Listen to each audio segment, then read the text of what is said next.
আসসালামু আলাইকুম এভরিওয়ান, সবাই কেমন আছেন? আশা করি সবাই ভালো আছেন। আমি আজকে রান্না করব পুঁইশাক দিয়ে চিংড়ি মাছ রেসিপি। প্রথমে আমি তেলের মধ্যে আদা, রসুন, জিরা বাটা দিয়ে দিচ্ছি। হলুদ, মরিচ, ধনিয়ার গুঁড়া, চিংড়ি মাছ একসাথে দিয়ে কষিয়ে নিয়েছি।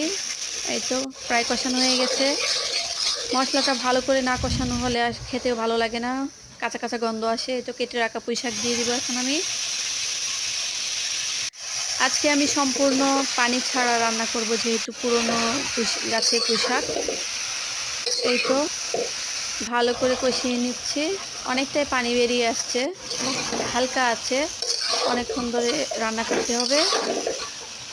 এখন আমি ঢাকনা দিয়ে দিব। চিংড়ি মাছ পুঁইশাক দিয়ে মাখো মাখো করে রান্না করলে বেশি ভালো লাগে, এতে ঝোল যায় না। রেসিপিটা ভালো লাগলে লাইক, কমেন্ট, শেয়ার করবেন। ধন্যবাদ সবাইকে। আল্লাহ হাফেজ।